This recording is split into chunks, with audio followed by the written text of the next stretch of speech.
welcome back to my channel, and today we are playing some more Danganronpa, Trigger Happy Havoc, and let's continue on with the trial. Now there has to be proof that shows Hifumi was still alive. I have to find it and show it to everyone. It's his glasses and stuff, right? So they were clean, yeah.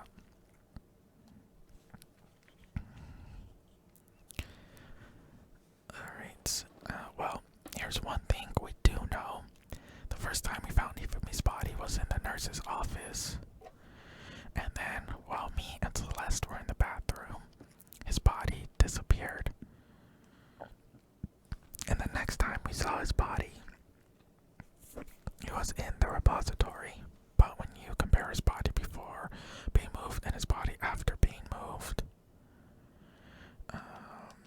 changed in how it was positioned, and there was no notable difference.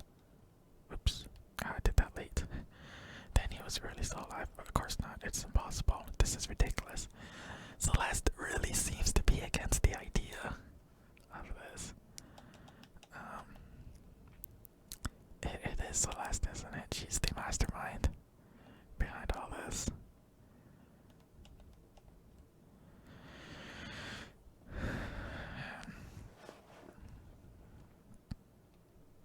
Okay, let's see.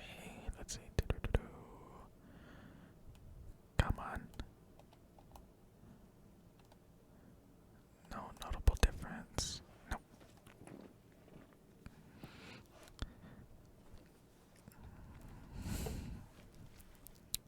In fact, there was one clear difference between Hifumi and the nurse's office and the repository.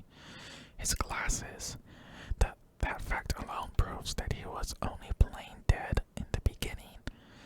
Perhaps he'd like to fill the rest of us in.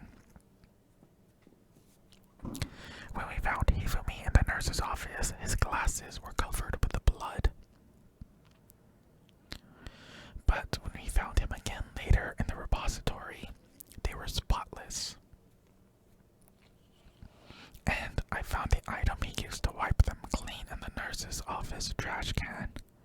The evidence I found in the trash can was, the cleaning cloth. It was the glasses cleaning cloth featuring a certain cartoon mascot. One look at the blood stain on the cloth should make things clear. This piece of cloth was used to wipe Hifumi's glasses clean. And the mascot on the cloth is the same one that's on the digital camera, right? And whose digital camera was it? Hifumi's, of course. The character was Princess Pickles from Demon Angel. Pretty pudgy princess, I think. I highly doubt anyone but Hifumi would have brought something like this to the school. I see your point, and the only people who wear glasses are... I wouldn't be caught dead using a tacky piece of garbage like that. A few tissues is all I need to keep my glasses clean. Then there's no question it belonged to Hifumi. So what you're saying is what exactly? What I'm saying is the blood on his glasses was wiped away using his own glasses cleaning cloth. Even if that is true, it does not mean he wiped the blood off himself. But who would benefit from a clean pair of glasses other than the glasses owner? That's a good point. Then it must have been him, right? So, let's assume that Hifumi was still alive in the nurse's office. He pretends to be dead. Then, when he's alone, he wipes his glasses clean so he can see. Then he stands up and walks out on his own 2 feet. And with that, the impossible task of moving his copious corpse becomes possible, wouldn't you say? But then, if he was just pretending to be dead, what was with all that blood? Was it paint or something? Wasn't there fake blood in the nurse's office? Or the fridge in the nurse's office contains packs of blood for emergencies. He probably used one of those. He figured if he was gonna play dead, he should go all out, so he just dumped it everywhere.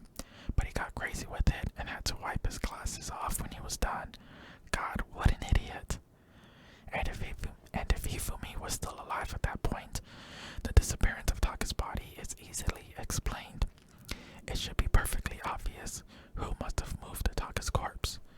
The one who moved Taka's corpse was Hifumi. It could have only been Hifumi. Let's go ahead and save real quick. While we were all gathered in the nurse's office, he went to the equipment room and took Taka's body. That also explains how the door to the repository got locked. What I don't understand is why wait so long to move the body? Taka was killed at 6 o'clock, but he wasn't moved till like hours later.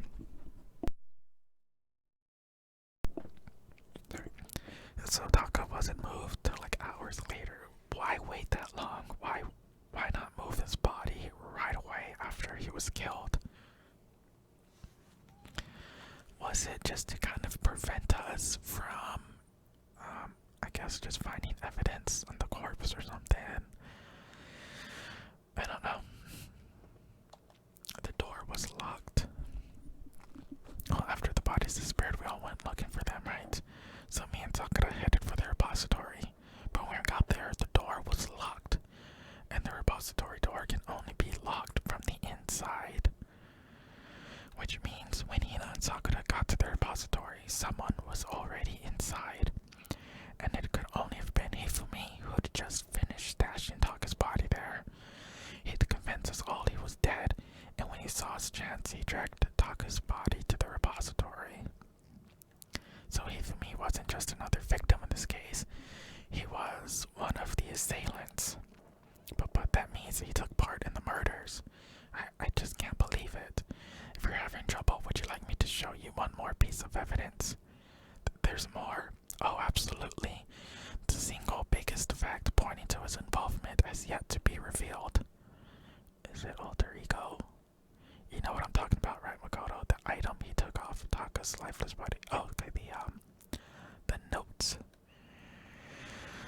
It did say to meet like at 6 o'clock, which is when Taka was killed. The thing that Hifumi stole from Taka, could it have been, where is the note Hifumi had? You're talking about the note Hifumi had hidden away, aren't you? Hidden note. That's right, we found it stuffed in his pants. What? In his pants? Yes, his pants. Okay, well, forget about the pants for now. Take a look at what the note says. I found a hole maybe we can use to escape. Monokuma can't find out, so don't tell anyone else for now. Let's meet in the equipment room at 6 a.m. That's the note I was telling you about, the one that told me where to go. Wait. This one's a little different. In my note, it said, Monokuma can find out. Let's meet in the rec room at 1 a.m. I see, then this note isn't the same one Hiro got. It's not the same. In other words, the killer got in touch with another person besides Hiro. And that person could only have been Taka. That's right, Taka. The killer used this note to draw out Taka and murder him. Hello. Over here. Objection. Objection. I don't really understand what's going on, but Hifumi had that letter right, so whoever wrote it wasn't drawing out TikTok. They were drawing out Huffy. Just to be clear, TikTok is Taka and Huffy is Hifumi, right? Yes. Why must you ruin it every time? Man, Genocide Jack is seriously scary, but still, I can't let her get to me.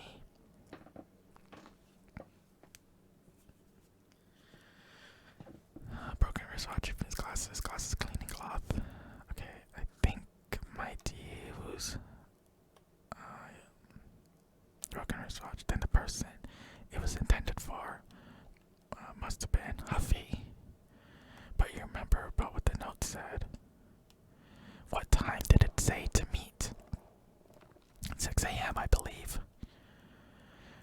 The time doesn't matter. The note has nothing to do with TikTok. After.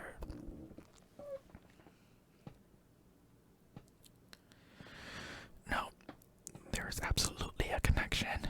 What the hell are you talking about? The note said to me at 6 a.m., which is the same time Taka was murdered. We've already proven that using his wristwatch.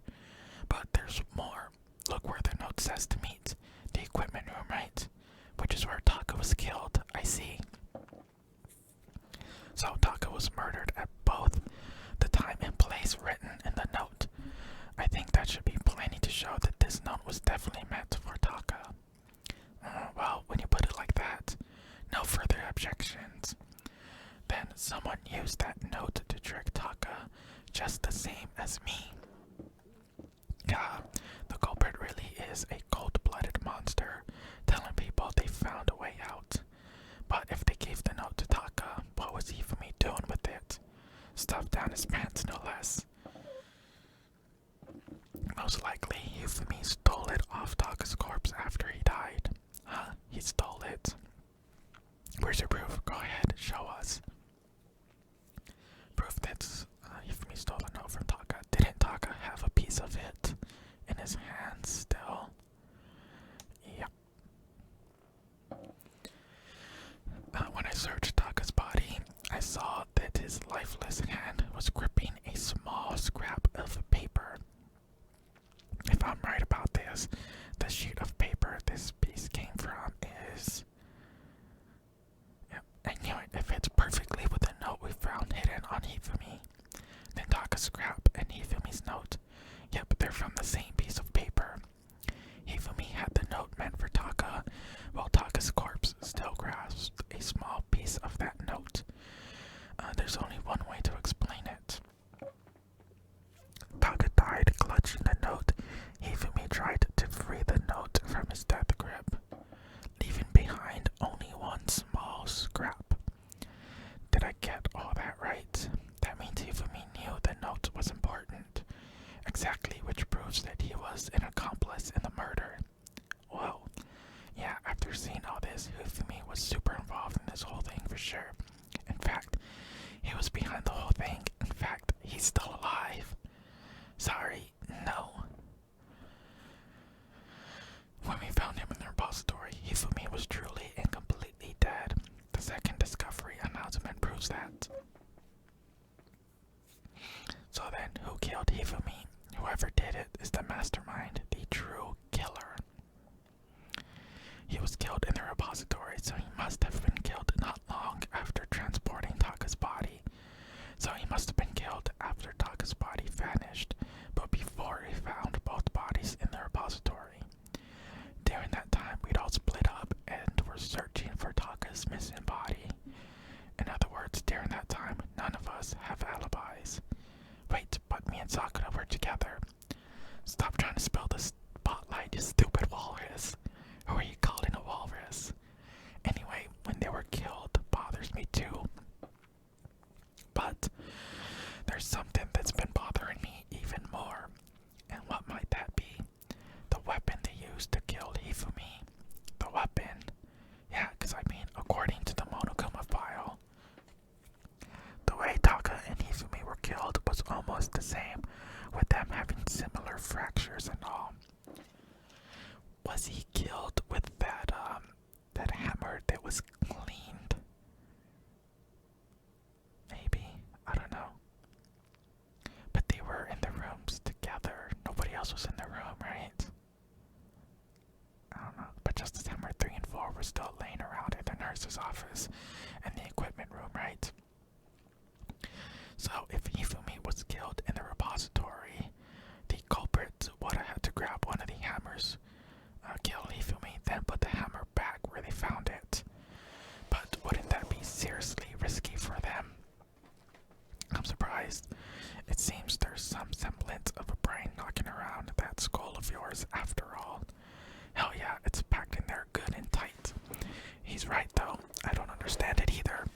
The Monokuma file makes it clear that they were killed using similar instruments, but if the hammers were already laying around those other rooms. So the question is, how could the culprit have gotten their hands on either of the hammers? Personally, I haven't a clue. So which hammer was used to attack Celeste? Number 1 or number 2? Those were accounted for in other someone. Give me a minute. I will be right back. Okay, I'm back. Sorry about that. Those were accounted for in other rooms too, and I don't think either one is big enough to kill someone.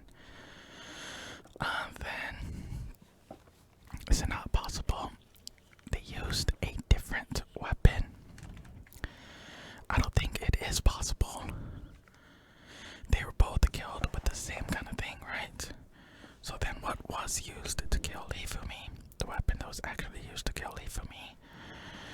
The whole picture surrounding this case won't become clear until we figure that out. Somehow I have to find the truth. Make your argument. Spotless hammer. Yeah, I think maybe that. But then who cleaned it? What was used to kill Hifumi? Was it Justice Hammer 3? Maybe Justice Hammer 4? Well, whatever it was, there's one thing we have to figure out. How was the culprit able to move so freely with the weapon? How did nobody witness them carrying it? Sounds like Justice Hammer 5 is about to make its appearance. Come, murdergear.com, hard time for more info. Well, one thing seems pretty clear. The murder had to be one of the Justice Hammers. And that's about it. Nope. Okay, I missed that. Hifumi was killed in their repository, right? There were extra hammers there. So the weapons used to kill both of them were actually similar.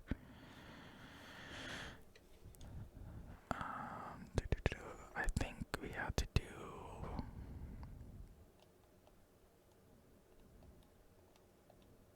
Nope.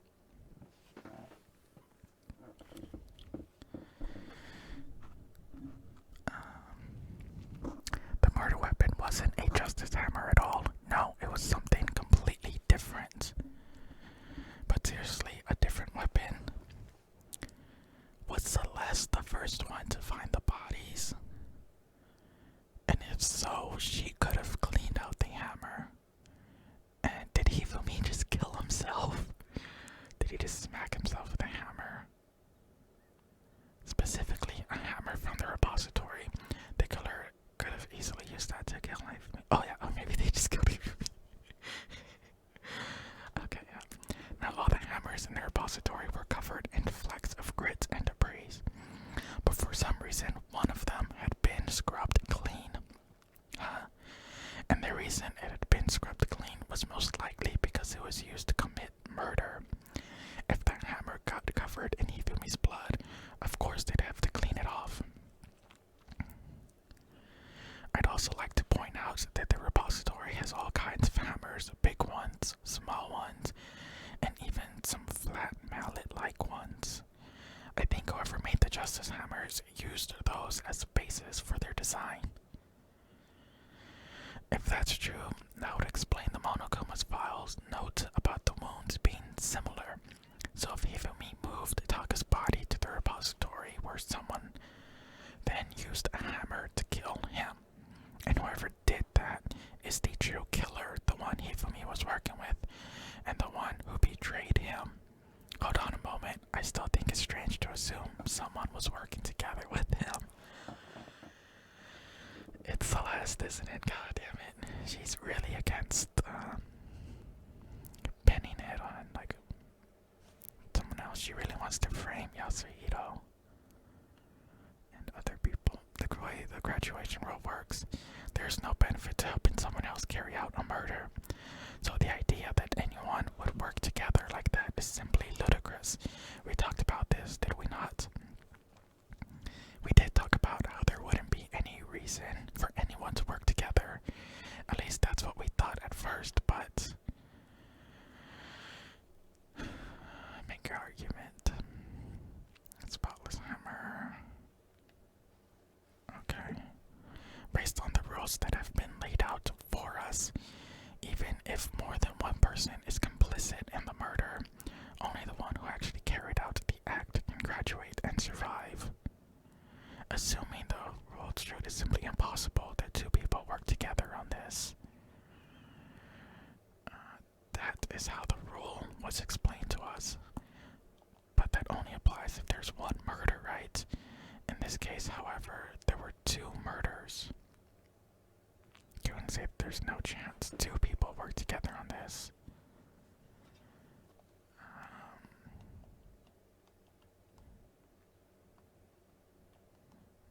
Okay. I think we got to grab that and then use it on Celeste's account. Okay. Yep. Counter.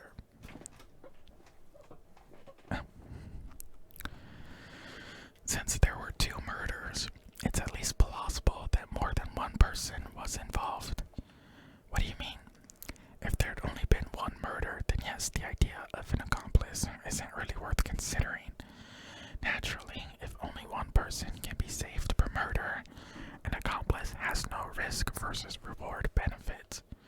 Risk versus reward benefit. The payoff for working together, the reward, that balances out the risk of taking part in the scheme. There's no point in being someone's accomplice if there's no benefit to you. However, if there were some potential mutual reward for the risk, then cooperation becomes possible. You're saying that 2 people could act as each other's accomplices to commit 2 separate murders. I think that's what the Jew killer told Hifumi. They would each have an accomplice for their crime. And based on the case's events, Hifumi would have been the first one to act, murdering Taka. They made him carry out the first murder so he couldn't back out of helping them later on. So, in this case, there wasn't one single person committing multiple murders. Instead, each person killed someone, creating 2 separate incidents. And it only looked like one person because that's how the true killer designed it to look. A single suspicious individual, a similar weapon used in each crime, disappearing bodies. By creating one seamless set of circumstances, they made it look like one person was behind it all. The mastermind picked their target and managed to convince him to go along with their plan. And then, to avoid the no accomplices rule, they simply killed their accomplice, which, if true, means that betraying Hifumi was part of their plan from the very beginning. That's just awful. How could anyone be so cruel? You think so? I can't help but admire its cunning. Still, their choice of accomplice seems odd. The effort made to convince us the 2 murderers were the same. That was the main characteristic this time. Let's go ahead and save real quick. Kyoko must have noticed that fact from the very beginning, which is why she said not to look at this as a series of connected events, but entirely separate incidents. Kyoko really is amazing, although, when you think about it, she's almost too amazing. Like, it's almost unnatural how good she is at this. I understand how an accomplice could be involved, but then who was the one pulling Hifumi's strings? That's problem numero uno right now. The true killer manipulated Hifumi to carry out a number of actions, and in the end, murdered him. In the debates up to now, the way the case has unfolded, when you consider all that, there's really only one person who seems to fit. I think it's Celeste. Where's she at, Celeste? It was Celeste. So I'm the suspicious individual now, am I? I really do hate this kind of joke. A joke, I wonder. So what are you saying then? Is it that I specifically chose to work together? So what you're saying then is that I specifically chose to work together with Hifumi. The idea that I would choose to spend any amount of time interacting with him. That I would go within 10 feet of that shit for brains. That lazy, worthless, goddamn idiot. Pardon, c'est moi. Just is evidence to support it. Is that so? It is. Throughout the investigation, there was certain behavior that was common only to the two of you. Considering what we learned so far, it only further proves that the two of you were working together. What is it that Havoc and Celeste had in common? Screaming. Well, it's true that both of them did a lot of screaming, but I don't think that's it. Nope. Damn it, lost the heart. Encountering the suspicious individual. The behavior they had in common has to do with the suspicious individual in the suit, doesn't it? Oh, yeah. The only ones who ever actually saw Robo Justice firsthand were Celeste and Hifumi. Shush, the adults are talking now. Sorry. As he said, only Celeste and Hifumi ever laid eyes on the costumed individual. If we accept that Hifumi was one of the culprits, we can't help but suspect what Celeste has said as well. Are you saying everything they told us was a lie? After taking Hifumi to the nurse's office, we all began our search for this individual, correct? And not too long after that, do you remember what Celeste said? I saw a shadow, something moving around at the top of the stairs. We headed to the second floor specifically because of what she claimed to have seen. Next, two draws all off to the physics lab up to the third floor. She let out a blood-curdling scream, and when we'd all come to see what was wrong, what was it she said? Celeste, what's wrong? That was a rather intense scream. Someone like you. I saw him, the strange costumes man. He ran off as soon as I screamed. I was blocking the stairs, so he headed further down into the hallway and disappeared. Once she'd done her job of getting us all up to the physics lab, it was time for her partner to get to work. What was that? That came from downstairs. It must have been Hifumi. He's in the nurse's office. This is bad. Come on, we have to go back. It was to get us to divide into two groups so that we would discover both bodies at the same time.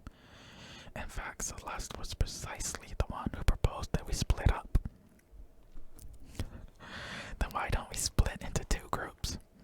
I'll lead the hunting party. That seems much more interesting. Very well, then Makoto and Hina, you come with me to the nurse's office. I will leave the capture of the suspicious individual to Toko, Byakuya, and Sakura.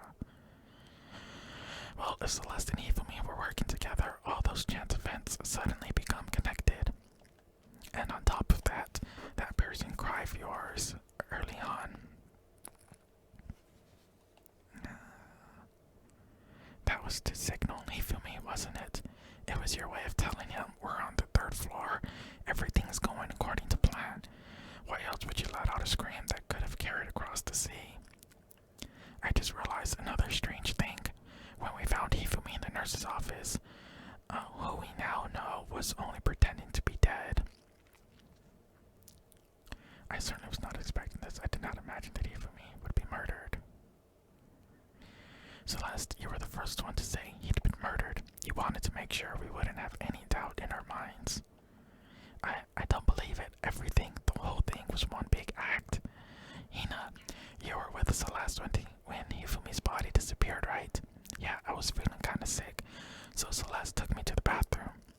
Wait, then that was... She wasn't worried about you. She just saw a chance to help Hifumi sneak out of the nurse's office. Each piece isn't much by itself, but start putting them together and the picture gets very ugly indeed. Wouldn't you agree, Celeste? I have no idea what you mean. Don't bother trying to deny it. You made one fatal mistake. Oh, did I? I didn't even catch it myself when you first said it, but looking back, I can say that one little slip-up was your undoing. What are you talking about? I'm talking about what you said after Hifumi's body disappeared and we returned to the nurse's office. They must really be enjoying the sight of us standing around frightened and confused. We're all going to die here. We're gonna die just like those guys died. I remember her saying that too, but I don't understand what's so strange about it. The pay attention. Sakura, Toko, and I were first to discover Taka's body in the equipment room. Then Makoto showed up and told us Hifumi had been killed. So Sakura and I left with Makoto. Once we were in the hall, we ran into Celeste, and the four of us headed to the nurse's office. Now, the entire time we were together, none of us said anything about Taka being dead. Think about it, Celeste's comment doesn't make sense. It was completely out of place. Yeah, I see what you're talking about, although I don't really get what it means. You hear that, Celeste? Everyone's having some trouble understanding. Could you repeat what you said? If you're really not the culprit, you shouldn't have any problem repeating it, right? Byakuya said the Celeste's comment doesn't make any sense. She said plural guys, indicating Hifumi and Taka, but she shouldn't have known that Taka was dead. Is that what they're getting at?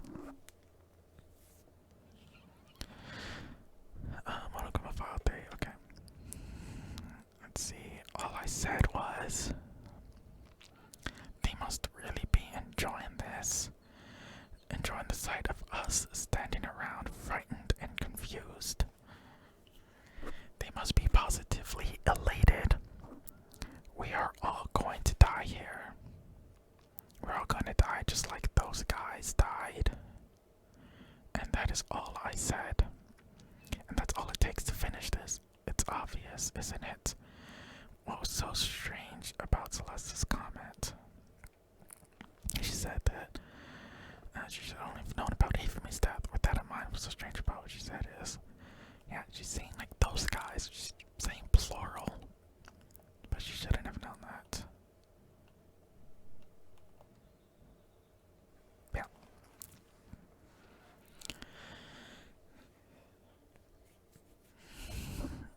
That's right. There's no reason Celeste should have said just like those guys died. When she said that, none of us had told her Taka was dead. Exactly. And we didn't run into her until after we were all out in the hall.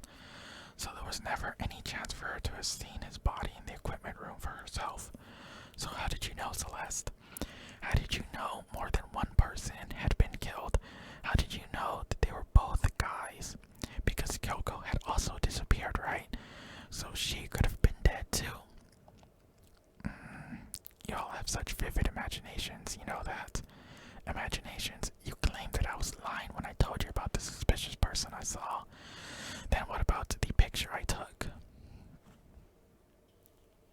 How do you explain this picture of the costume villain dragging Hifumi away? It has to be some kind of setup, right? So let's put the suit on, and then she used the camera's timer to set up the picture. If he's so quickly forgotten, you are the only one who could have possibly fit into that suit. Plus, I happen to know that this particular camera does not have a timer.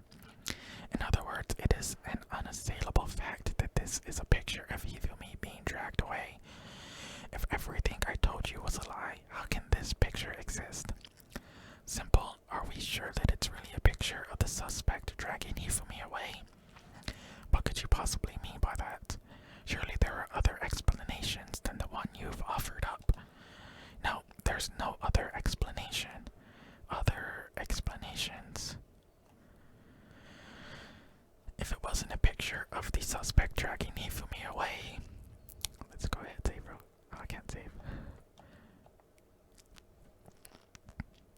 The only possibility is... Hifumi and the suspect are dancing. Hifumi is dragging the suspect away. It's not a picture of the suspect dragging Hifumi away. I would say it's a picture of Hifumi dragging the suspect away. Okay, let's save real quick. That's certainly within the realm of possibility. The one being dragged off in that picture isn't Hifumi, but the person in the robot suit. We've simply been led to believe that it's the other way around. And the strange costume might only exist to lead us astray even farther. If you saw someone wearing something like that in this situation, of course you'd notice and be suspicious. That's what happened. You put me to sleep and made me out to be the bad guy in all this.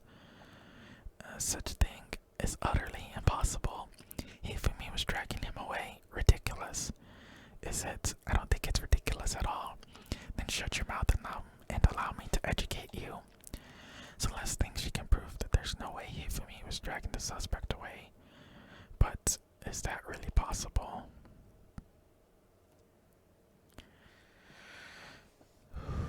Okay, Robo Justice costume, Yasuhito's message, Robo Justice blueprints. Okay. You dressed me up in that suit after I passed out. You dragged me across with me and had to carry my weight. You tried to make me look like the bad guy. Like I said, ridiculous. As you can see in the picture, the suspect is standing perfectly upright.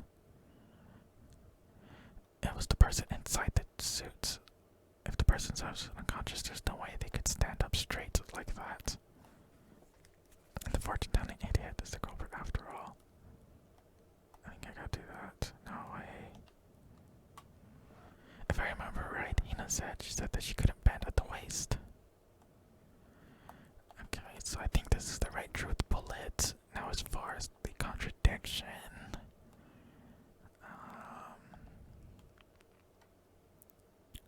like I said, ridiculous. Standing upright.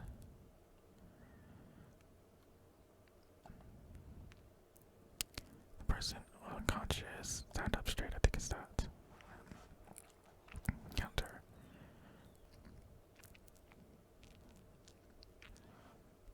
Now, even if the person inside the suit were unconscious, they still could stand up like that, because that Robo Justice suit had a certain characteristic. I was keeping him upright. You totally can't bend at the waist. Seems like a pretty obvious oversight. That's right, they totally made a mistake when they made it, so I couldn't bend at the waist.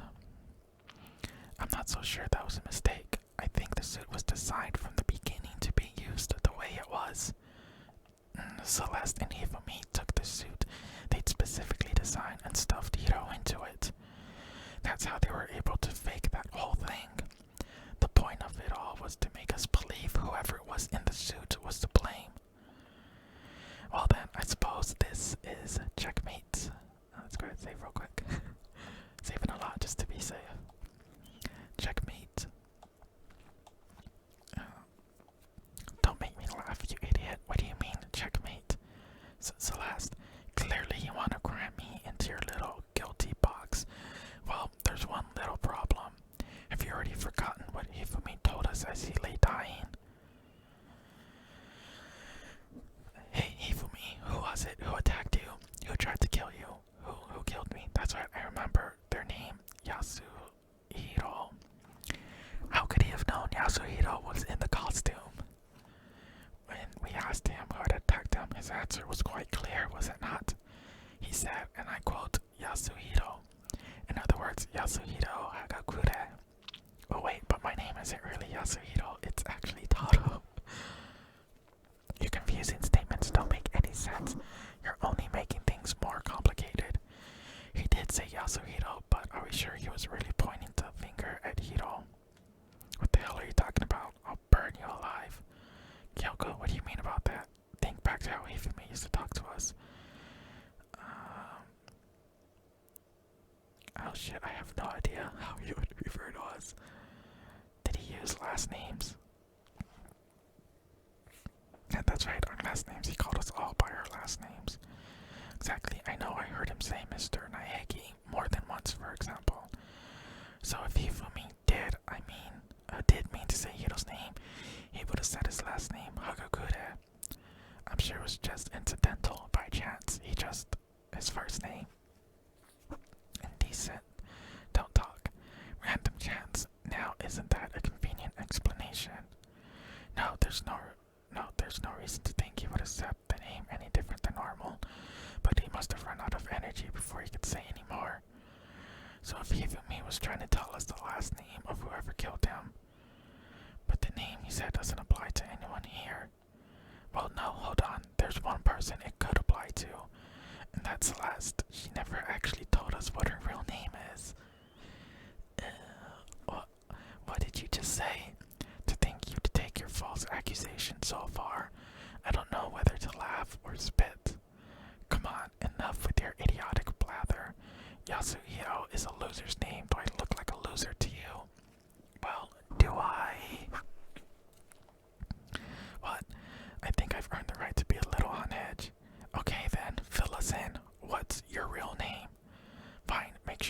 ear holes are wide open and listen up.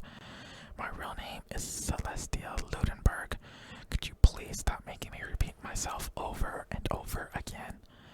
Celestia won't give up, so then I have to do something to make her accept it.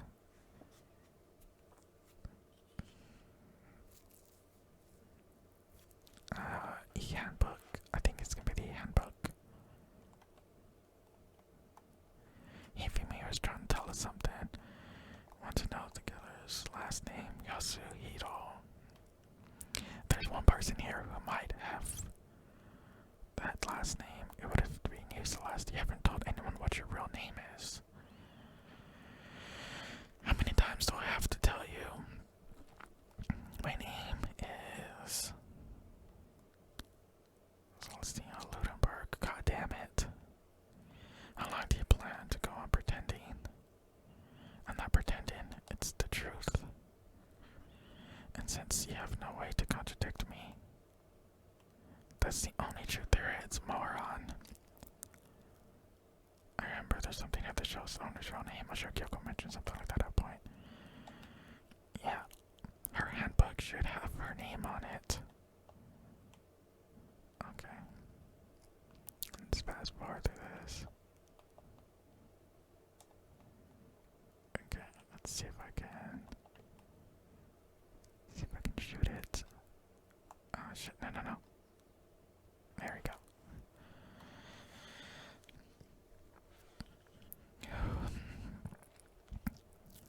That's it. The handbook. What? Anytime you turn your handbook on, it shows the owner's name when it boots up, right? Monokuma told us all about it before. This handbook is absolutely vital to a healthy school life, so don't lose it. When you start it up, it will display your name. Always make sure you have the right one. Now, this is not your everyday notebook. It has so many more uses than that. So, all we have to do is check her handbook, and that'll clear everything. Clear up everything. That's how we can find out Celeste's real name. That's an invasion of privacy. I refuse to cooperate. Celeste, can you please just tell us what really happened? Please, just tell us. Even when I'm put in check, it's just my nature not to give up. Because until the game's over, you never know what might happen. Fine then, let me settle it. Let me go over the case again from the beginning and shed light on all your crimes. Alright, let me save this. This episode's going on a little long. But I think we are getting close to the end of this trial, so hey, it's probably gonna be over an hour long episode, so yeah, and that'll bring everything to an end. Alright, finish the thoughts. Okay. See, Act 1.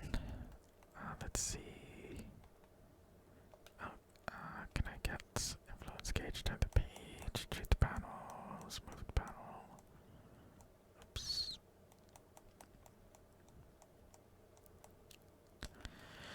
Okay, it looks like they're talking together. Because how did the killer recruit their accomplice? Was it seduction?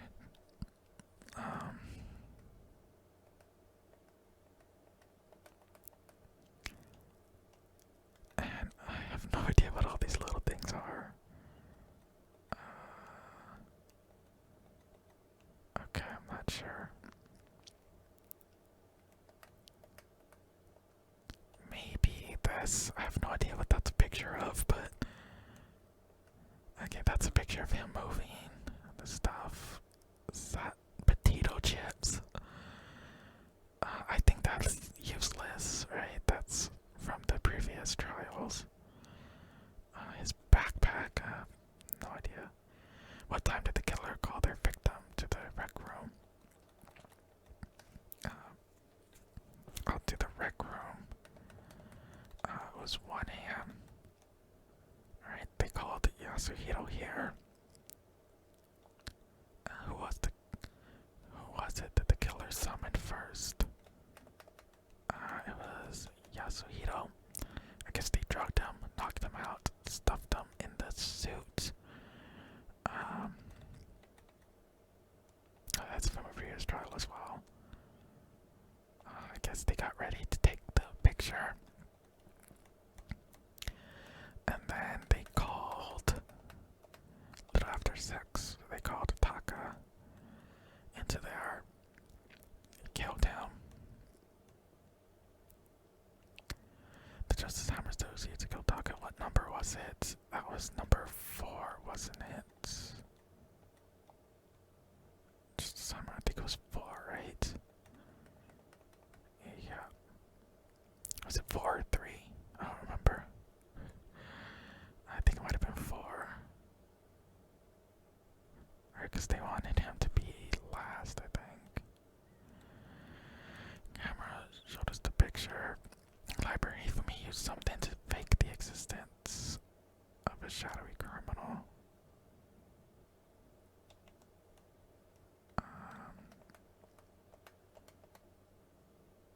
I'm not sure.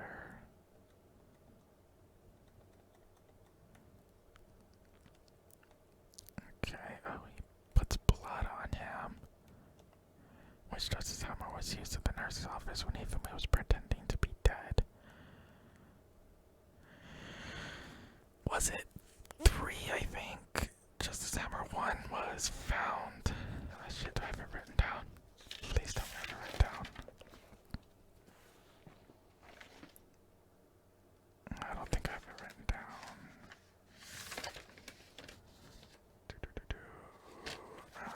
No, I don't. So, Justice Hammer 1 was found in the rec room. 2, I think, was in the library. 3 was in the nurse's office. Okay, the library used something to take.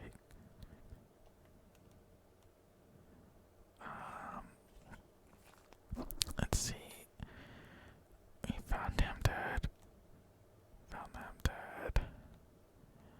Then he gets up. He even used something to move Taka's body.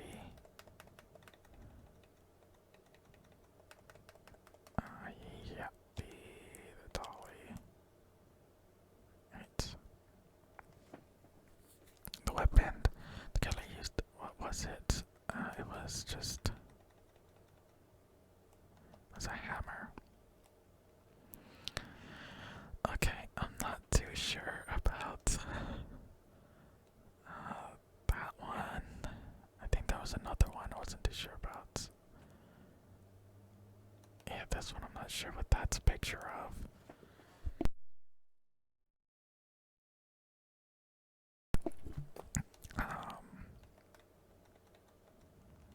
Let's see.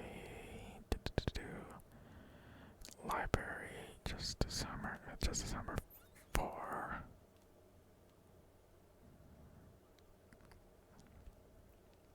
Okay, yeah, that tells you what that hammer was. Justice Hammer 4, so that's correct. I think he used Justice Hammer 2 in the library. So I guess we'll go ahead and put that there, I guess. And then Justice Hammer 3.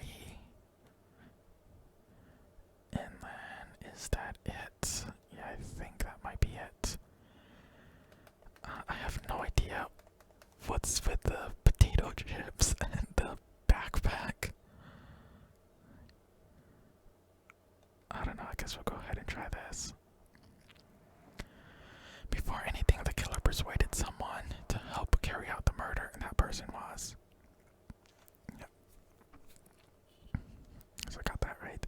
Hifumi, with an accomplice, the killer was able to execute a number of otherwise impossible schemes.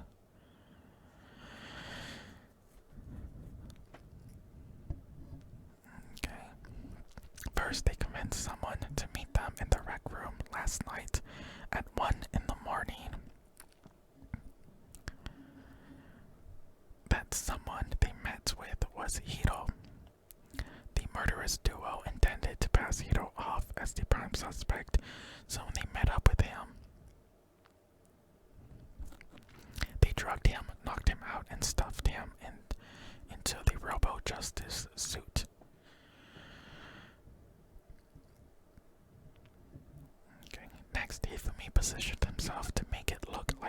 Justice was attacking him. While the killer used a digital camera to take pictures of the assault, they did all this just to create evidence that would put the suspicion on Hiro. When they were done with him, they shoved him, still unconscious, into the pool locker room. And then finally at 6 a.m. they moved into the murder phase of their plan. They called Taka to the equipment room.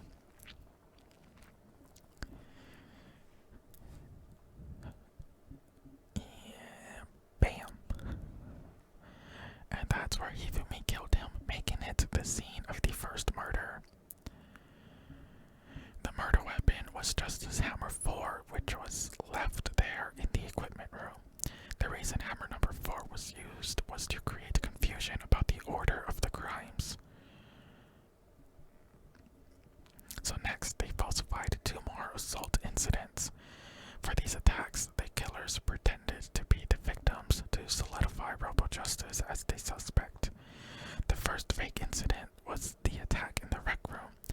There, the killers wanted us to see Justice Hammer 1 and the Robo Justice pictures they taken. They wanted to make sure we brought the surprise attack story. The second fake incident was the attack in the library. This time, they planted Justice Hammer 2 and then injured Hifumi to sell us that story. With these 2 incidents, the killers were able to create a certain preconception in our minds that the suspect was increasing the size of the hammers and attacking people in order as they did. We fell right into their trap and started looking for the suspect based on that, but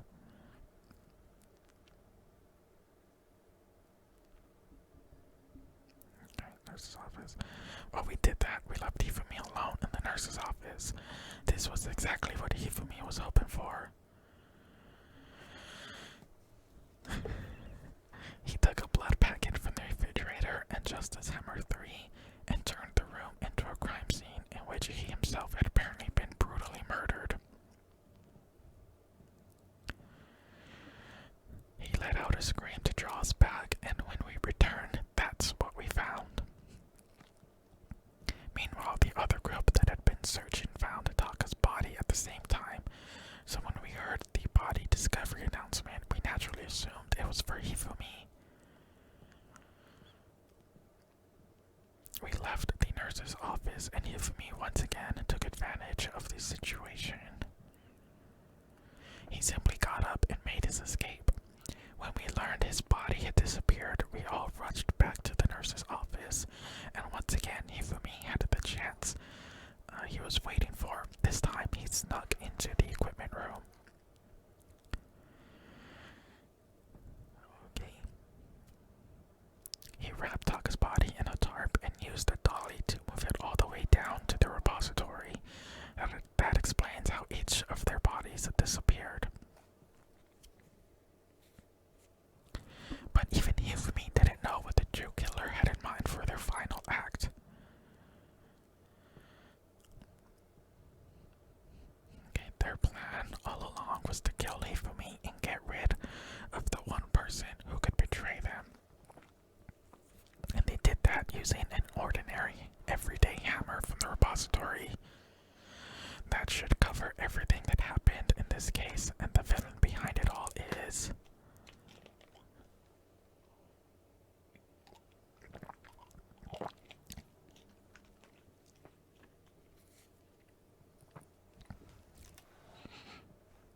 That's cool.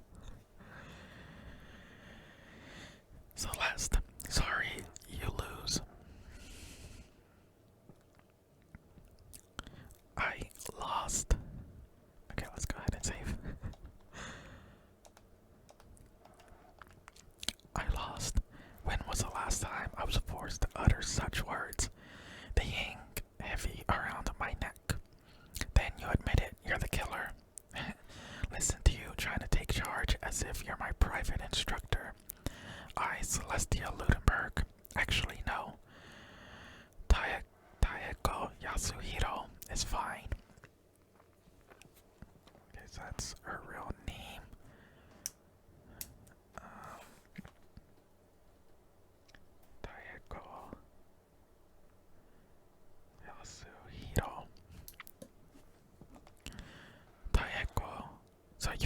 accepted it.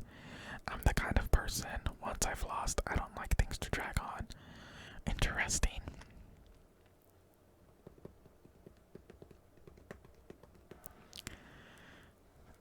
Okay.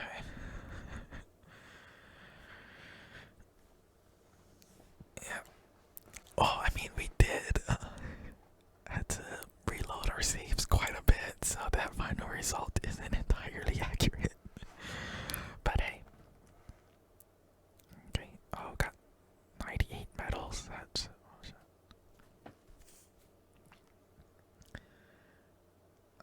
Okay, Monokuma, I'm ready to begin. Or, no. I suppose this is the end, isn't it? It is indeed the moment we've all been waiting for. Time to vote, okay? Okay. If you would, please locate your lever and cast your vote. And when the votes are tallied, who will become the blackened?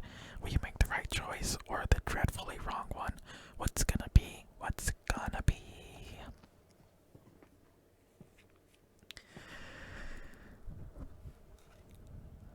Oh, guilty. Celeste. Okay, I think I was pretty much right about everything, except how they got Hifumi to cooperate. I thought they used alter ego. I thought maybe the mastermind stole alter ego and used that to blackmail and threaten Hifumi into cooperating. But it seemed like Hifumi was just willing to be an accomplice. It's basically a formality at this point, but once again, you're totally correct. The blackened this time, the true killer who devised the whole stinking scheme was Celestia Ludenberg, or more precisely, Taeko Yasuhiro. I lost. Well, that sucks. I guess trying to work with someone else was a mistake after all. Hifumi's ineptitude was beyond all my calculations. So you really did approach Hifumi with this plan. But how did you get him to agree? I can't imagine he would have happily agreed to commit murder. I'm sure she relied on her specialty, lying. My specialty, don't make me laugh. I didn't have to lie to get him to agree. Then did you use, I need you to figure out Kyoko. Also, she did use alter ego. You're absolutely right. To get you for me to act as my accomplice, I used her. For everyone who's still left, I'll avoid mentioning it by name, but it was the one thing Hifumi and Taka were both super into. I fucking knew it, so I was right. I'm so smart. I am a genius.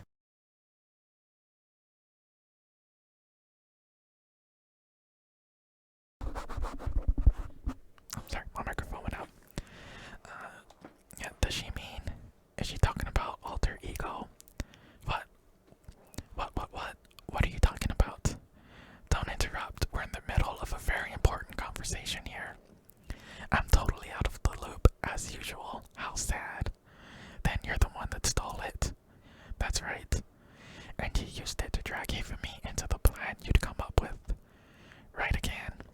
Last night, after we had our meeting about it, about how it disappeared, I paid Hifumi a little visit. Oh, what are you doing here? I was hoping I could talk to you alone. It is about what was stolen. I know who did it. What? It was Taka. He stole it. Oh, so she lied about it. And I have proof. Would you like to see it? As it turned out, I'd found a use for the digital camera. I'd taken, you know what, to Taka's room earlier and took pictures of it there.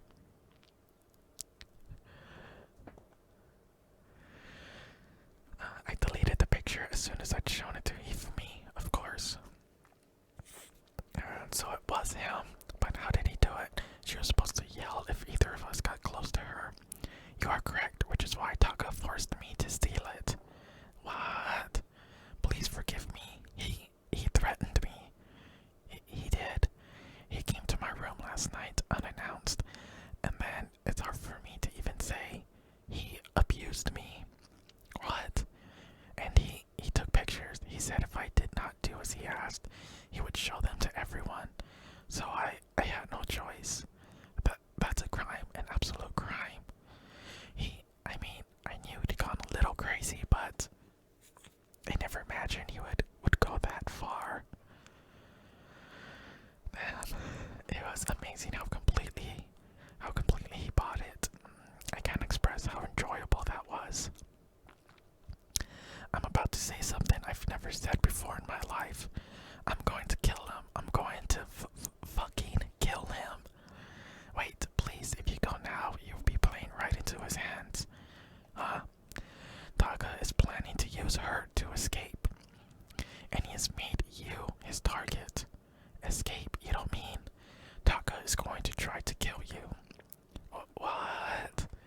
And also he can keep her to himself. That bastard. Bastard.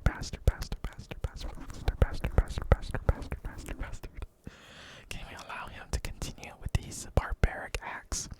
Absolutely not. How could I? I have to save her. Then, would you like to join with me? It just so happens I have come up with a plan. I have devised a way to reclaim what he has stolen and escape this dreadful school. And with that, it is complete. What are you talking about? Oh, nothing. Hifumi agreed without a second thought. The effect that item had on him was remarkable. The power of love, even a love as twisted as that, can still drive people mad, it would seem. You disgust me. I have another question for you. Was that strange costume Hifumi's creation?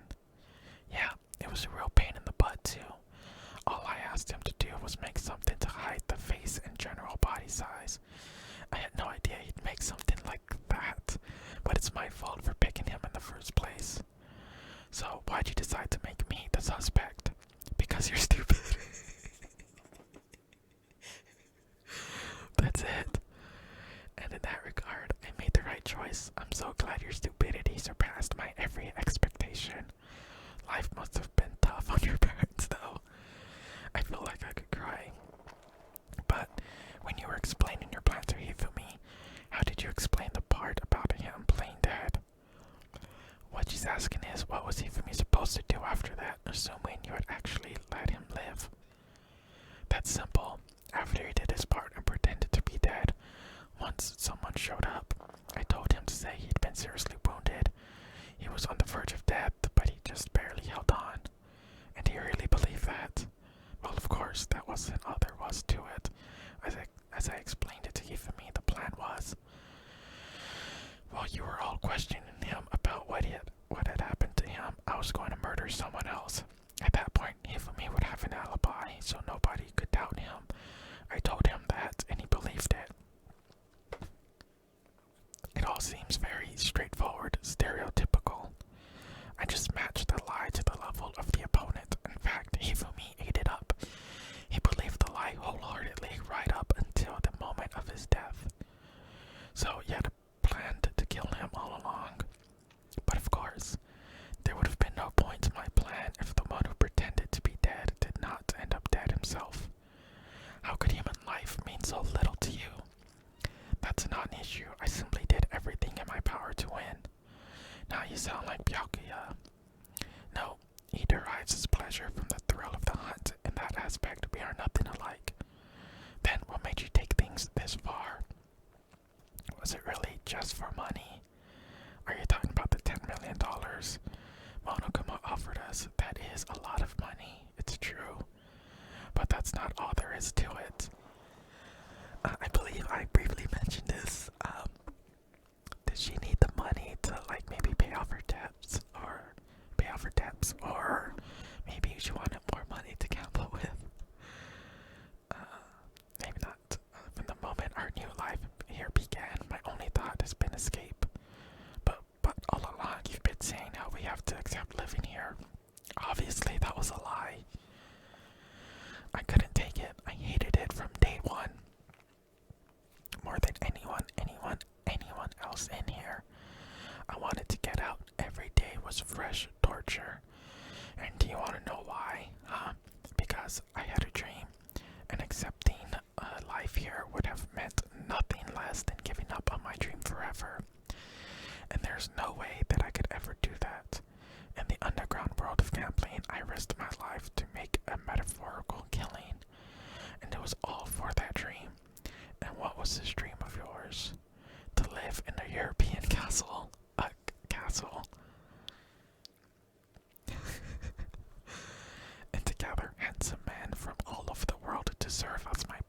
slash bodyguards. I was gonna make them dress up like vampires and satisfy my every need. Once I obtained that, I would have created a perfectly aesthetic world of decadence. Living the rest of my life there was my only dream, my only goal. That's what life is all about. Combined with my own winnings, Monokuma's $10 million would have made that dream a reality. I got right to the edge, but unfortunately, my dream has been scattered to the wind. Still, I don't have any regrets. I pursued my dream to the very end, so why would I? You sound so passionate, but you were really able to kill your own friends for it. Are you asking me to feel guilty? That's a pointless endeavor. I think nothing of sacrificing others for my own ends. I feel nothing. That's all there is to me. That's what makes me complete. Isn't it terrifying how different our values are? There's simply no room for understanding. That's what we should be saying. And plus, how can you be so calm? Don't you realize you're about to die? Why aren't you scared? My ability to lie is unrivaled, and I take pride in that. It's not just other people. I can even fool my own emotions. The conscious deceives the unconscious. And that's why you're not scared. That's right, I don't fear death. Kill me however you like. But you know, if I could be reincarnated, if I had a choice, then I think I would like to come back as Marie Antoinette. You just get executed again. Celeste smiled then, and she did. It looked to me like a poor effort to force it. She claimed she could fool her own feelings, but that statement itself must have been her final lie, and that weak fake smile is what betrayed her. You all done? Okay, let's get rolling. The blackened disturbed the peace and must pay the price.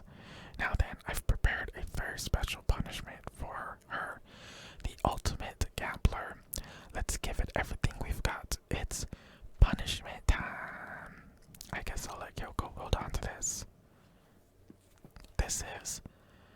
Will it really give you the hope you're looking for? I can't say I ever saw it that way. Which is why, actually, it's not important. Well then, take care everyone. Perhaps we'll meet again in another life. And there we go. Celeste has been found guilty. Time for the punishment.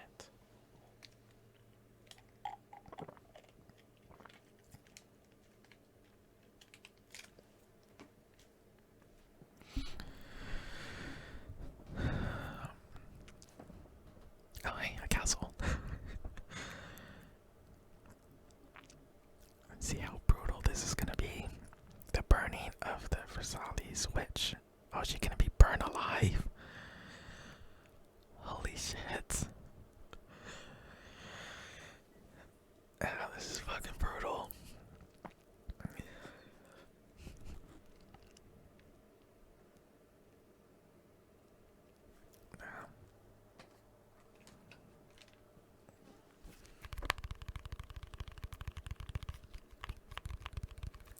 Let me tap on something while you watch this girl burn to death.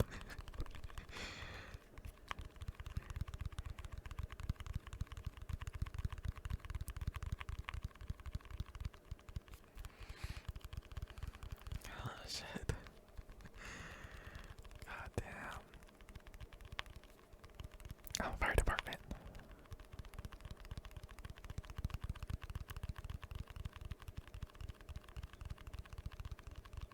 Oh, is it just gonna run her over? Okay.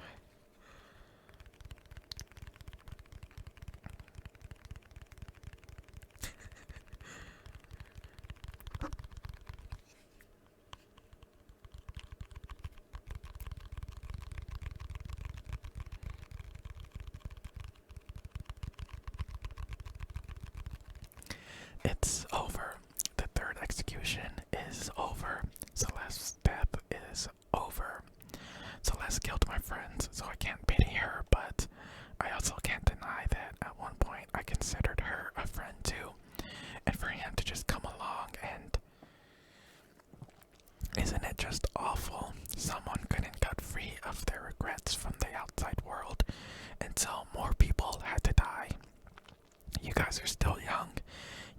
place more value on your lives.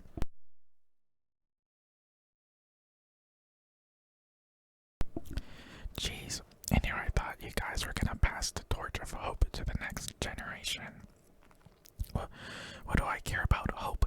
I'll throw it in the trash if you just let me out of here. You're all the embodiment of hope, whether you like it or not.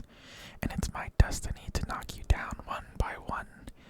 It's sad, yes it is, but that reality just can't be avoided. Don't talk like you're not responsible. How long are you gonna make us keep going through this? What do you want from us? God, I'm so sick of people asking me that. Give it a rest already. So, anyway, Kyoko, did I see you get some kind of key type object from Celeste? So, what's the deal with that? Huh? What's the matter? I'll answer your question if you answer mine. What did you do? What did you do to me? What? Answer me. What did you do to my body? Oh, is he possessing her or something? Oh man, oh jeez, oh man, oh jeez. What do you mean? What did I do? I have no idea. I don't know anything about it. Is that why she went missing? What was that just now? The mastermind did something to Kyoko's body. What does that mean? Okay, things are getting kind of awkward. I think it's about time I got out of here. Meanwhile, you guys can go on enjoying your school life. If you get lonely, give me a shout. Not that I'll do anything about it, of course. See you. Monokuma disappeared, leaving us all depressed and in despair. Although it wasn't all despair, there was one small hope. Hey Kyoko, Monokuma already mentioned it, but what's that key that Celeste gave you? Most likely, it's the key to one of the dressing room lockers. What? Then that means alter ego's in there. Celeste probably hid it in there. I suppose sometimes it's easiest to miss what's right beneath your nose. Well then, we better go check. Good idea. We left the courtroom and rushed to the dressing room. As we approached the dressing room, Kyoko looked back at us and said, I'm going to go on alone from here. Everyone else head to the dining hall. I'll check in with you later. Why exactly are you going alone? Do you even have to ask? As she spoke, she glanced quickly at the surveillance camera. That's not what I mean. Why you? There's still the risk of a spy, you know. Then I'll go too. You, please let me go. Standing here arguing is just gonna draw more attention to us.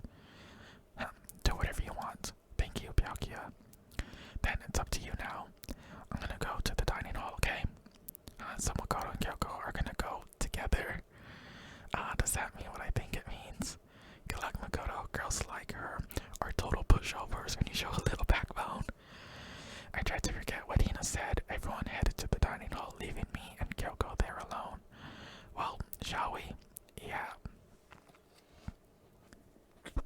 We need to get into that locker. Kyoko took the key Celeste had given her and unlocked the locker.